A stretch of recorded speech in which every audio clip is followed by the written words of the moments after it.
America is essentially a dream. It is a dream of a land where men of all races, of all nationalities, and of all creeds can live together as brothers. The substance of the dream is expressed in these profound words. We hold these truths to be self-evident, that all men are created equal, that they are endowed by their Creator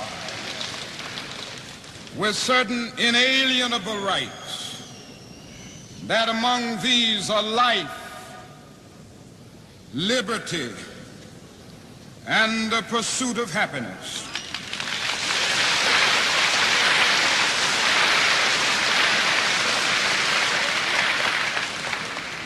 One of the first things we notice in this dream is its amazing universalism. It does not say some men, but it says all men. It doesn't say it doesn't say all white men, but it says all men, which includes black men.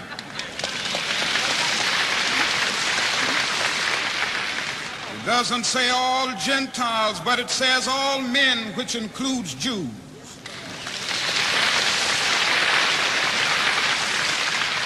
It doesn't say all Protestants, but it says all men, which includes Catholics.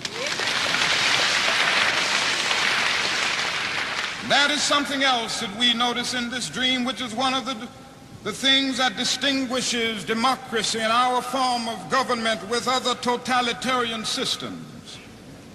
It says that there are certain basic rights that are neither conferred by nor derived from the state.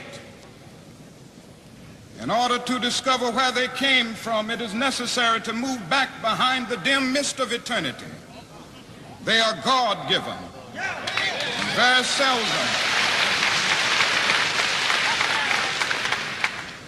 Very seldom, if ever in the history of the world, has a socio-political document expressed in such profound, eloquent, and unequivocal language the dignity and the worth of human personality.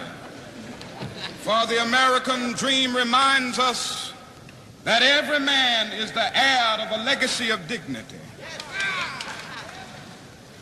And yet ever since the founding fathers of our nation dreamed this dream, America has been, to use a big word that the psychologists and the psychiatrists use, a schizophrenic personality, tragically defined.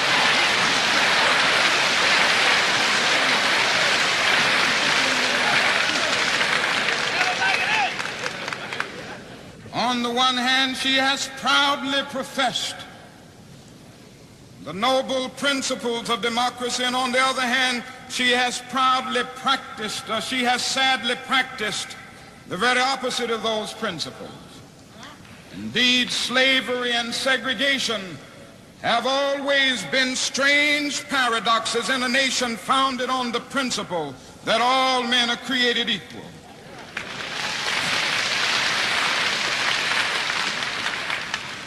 And so often, America has trampled over the dream.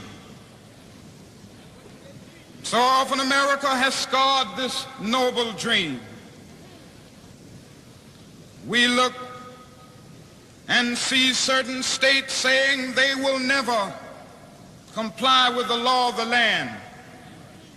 In doing this, America is scarring the dream. We notice people who merely want to be free being brutalized, homes being bombed, churches being bombed. This is a way of scarring the American dream.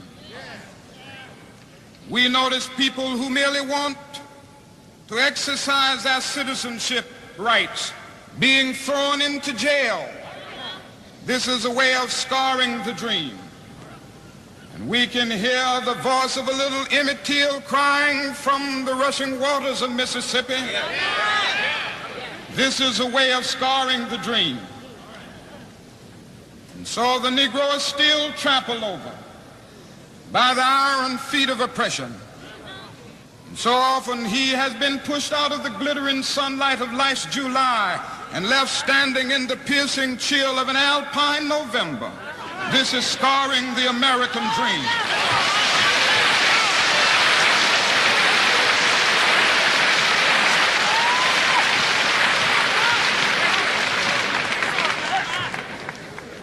May I say to you, as has been said so eloquently all the afternoon, this dream is being scarred not only in Alabama, Mississippi, and Louisiana and all of the southern states, but it is being scarred in New York, in Illinois, in Pennsylvania, and I imagine even in California.